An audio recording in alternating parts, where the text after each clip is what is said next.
I hope you guys are proud of yourselves. I hope you guys enjoyed your 15 minutes of fame. I hope you enjoyed the views that my name has brought you over the last couple months. And I hope you guys are happy with ruining my entire life. Because in fact, for the last 8 months, that's what you guys have done. So if that was your goal, congratulations, you did it. No one is trying to ruin your life, Taylor. We're literally trying to find out if you SA'd multiple victims. Ugh. I don't know about you loves, but I'm starting to get weird vibes from Taylor Holder. And yes, I know it seems like everyone decided to gang up on him as soon as his music career started, but honestly, you guys, the way he's handling this situation is a little sus. But before we get into today's video, I want to tell you something really exciting. So you guys know that even though I'm a summer baby, I also sometimes can't stand the heat. I'm constantly worried that if I do anything in the heat, I'm just gonna be a stinky mess. But recently I started to use this video sponsor, Scentbird, and I wanted to tell all of you guys about it. Now, don't get me wrong, I always want to smell like rose petals and daisies, but my bank balance sure as hell doesn't, since all these fragrances always come in huge perfume bottles. But with Scentbird, you can try over 500 different perfumes for just $17 a month. Each month, you will receive a box of different perfumes to try out that come in these pretty little 8ml vials. So I'm sure you're all dying to know what I've been trying this week. Well, for this month, the perfumes I received were Silhouette by Christian Serrano, Lovely Sweet Dreams by Dime Beauty, and my favorite scent that I got was Sugarful by Michael Germain. With Scentbird, you can really develop a deeper connection with perfumes, which is something I never thought I would have done 5 years ago. But paying just $17 a month, you can pick whatever perfumes you want to try out. These samples from Scentbird will give you a 30-day supply, so you don't have to splash out hundreds of dollars on a huge bottle. And if you're not sure what to try or you don't really know that much about perfume,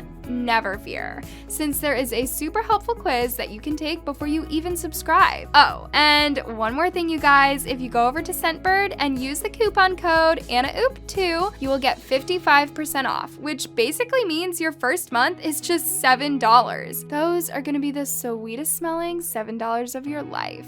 So click the link in the description now to get started. A few months ago, a bunch of influencers unfollowed Taylor on IG, and y'all, things really went downhill after this. Several people said something about Taylor doing sinister acts, and out of nowhere, all these posts about Taylor essaying multiple victims started popping up. And y'all, Taylor didn't deny it. I mean, yeah, he did, but it only took him like 6 months. Taylor finally addressed the essay allegations in a YouTube video, but honestly, watching this, I felt like he was high-key gaslighting me the whole time because he kept talking about how people are out to get him and trying to ruin his life. Oh, and he also came for Mads Lewis. Excuse me? The whole thing is wild AF, because now I'm over here thinking, would all these influencers really unfollow Taylor for no reason at all? Like, why would they all of a sudden switch on him? Well, it looks like the truth is finally coming out, and y'all, it looks like Taylor is about to lose his whole entire career. If you guys are not familiar with this Taylor Holder drama, it all started in February 2022 when fans noticed a bunch of Taylor's former friends unfollowing him on IG, including his ex Charlie Jordan, Bryce Hall, the Meehan twins, Daisy Keech, Lauren Gray, and many more. And then some of these people started dropping hints that something major was going on behind the scenes. First, it was Bryce Hall talking about how things are about to get crazy. And then this story from Juliano Hodges, even though he didn't name any names, everyone was sure that the story was about Taylor. Juliano said, "Some actions are unforgivable, and you have been getting away with these sinister acts since the day I met you. There is not a person that knows you that doesn't have a negative story to tell, and I have countless. It's about time the world sees how ugly your heart is." Sinister acts? Ugly heart? What the hell is going on? These posts had the whole internet up in flames, speculating about what Taylor might have done, and then Taylor finally decided to speak up on the BFFs podcast with Dave Portnoy. Portnoy claimed that Taylor's team reached out to him because Taylor wanted to clear up, and he alluded to possible SA allegations. But Taylor didn't clear anything up. He talked on and on about how influencer life is really sad and lonely and how he had to find God again. So after a few minutes, Portnoy was like, can you get to the point already? But Tayler kept talking in circles for like 10 minutes and then he said a bunch of nothing. Portnoy then directly asked him if he knows why he's being mass unfollowed, but Tayler completely dodged the question and he just said he and his team will handle it offline. You know, at the end of the day, there's everyone saying everything. There's a lot of assumptions. There's a lot of gossip. It's all everyone's opinion. It's all he said, she said stuff, you know, but at the end of the day, there's always a truth to everything. And like I said, I have great people around me and we're going to continue to handle that offline Sir, how are you going to reach out to a podcast saying you want to clear shit up and then when you get the chance to speak, you tell them some things should stay offline? The math is not mathing. Finally, Portnoy confronted Tayler about all the allegations, and please pay attention to how Tayler didn't say allegations were false, he just agreed with Portnoy that they were vague. What we're told is there's going to be sexual misconduct allegations, but that's pretty vague and I don't know much about that. Could be totally false. It is vague, you know, and like I said, it's all, everyone has an opinion on everything that's going on, right? Everyone talks in this industry and that's how it is. And if it's something, you know, to that extent and that serious, you know, I've dealt with people that have went through stuff like that. It's something that I don't take lightly. It's something that I personally do not agree with. So if it is something to that extent, I don't know why everyone runs to the internet. I think that it should definitely be something that's handled legally offline and very professionally. Seriously?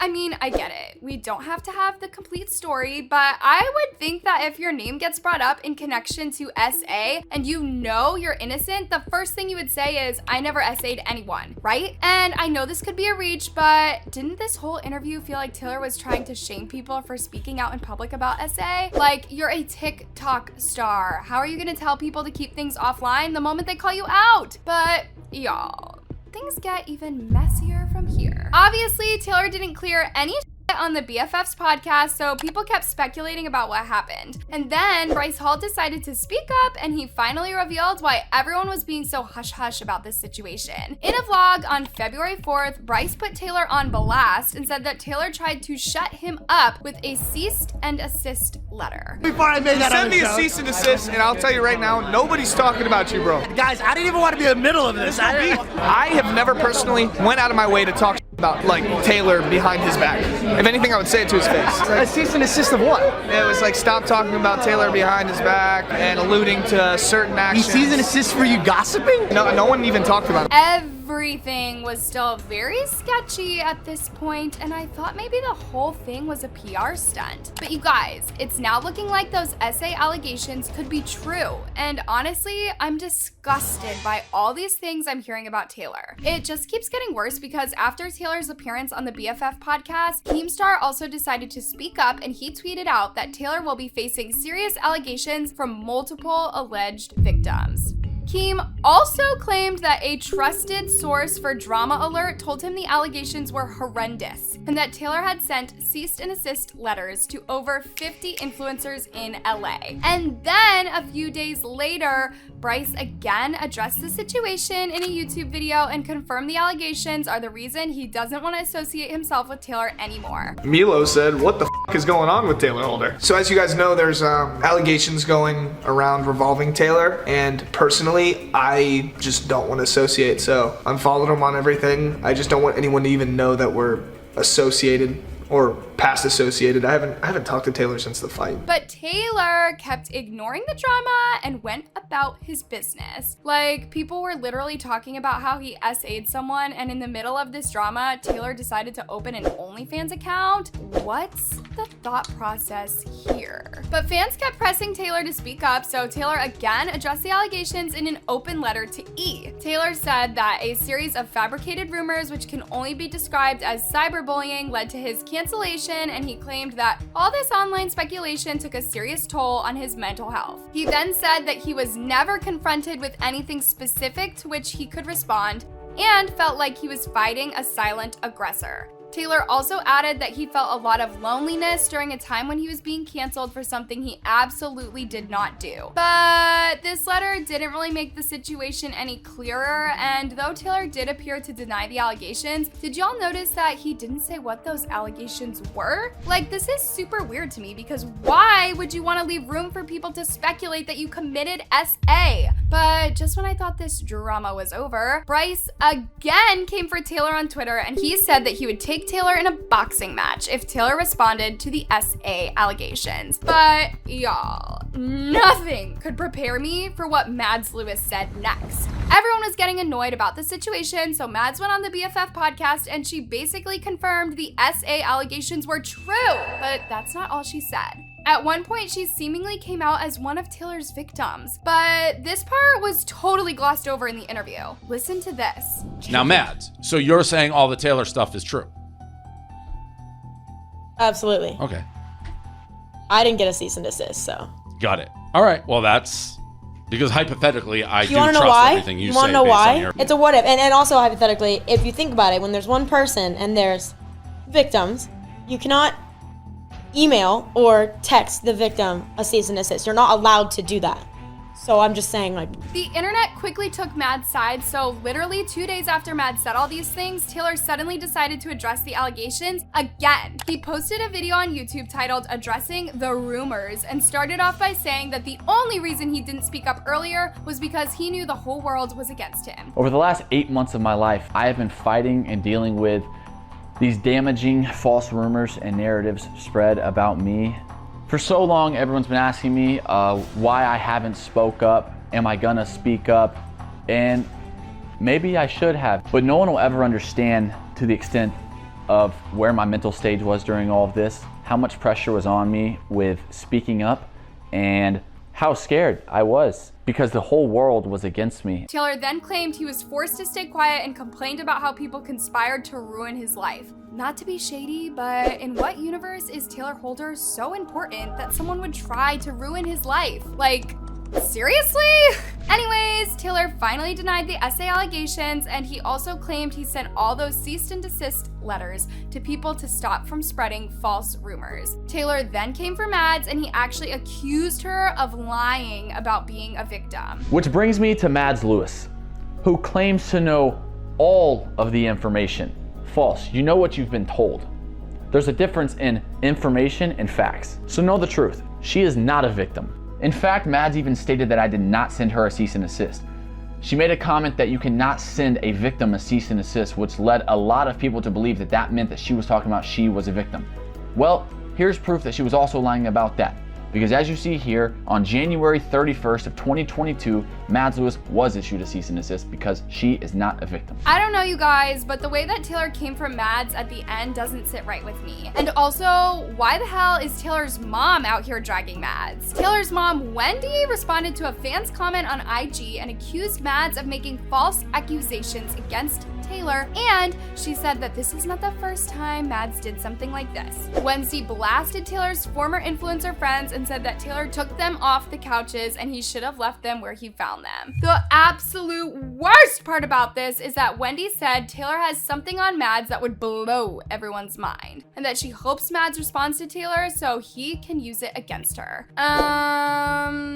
Ma'am? Why are you going after a 19-year-old girl in Instagram comments? Also, you guys, doesn't this sound like Wendy is threatening Mads and basically trying to silence a potential victim? Like, I'm genuinely disgusted by this. It's now starting to look like fans are done with Tayler trying to gaslight everyone, and the internet is saying that Tayler deserves to lose his entire career and that he should rot in jail. Okay, I know some of these comments are a little OTT because Tayler hasn't actually been charged with anything, but I don't know, y'all. I'm not feeling the way that Tayler is handling this situation. I mean, why is he on YouTube asking for proof of SA, but then his mom is like, I wish Mads would speak up so Tayler can use the thing he has against her? And why would Bryce Hall really distance himself from his former best friend if the accusations weren't serious? Anyways, what do you guys think about this whole Tayler Holder drama? Let me know down in the comments, and I'll see y'all in my next video.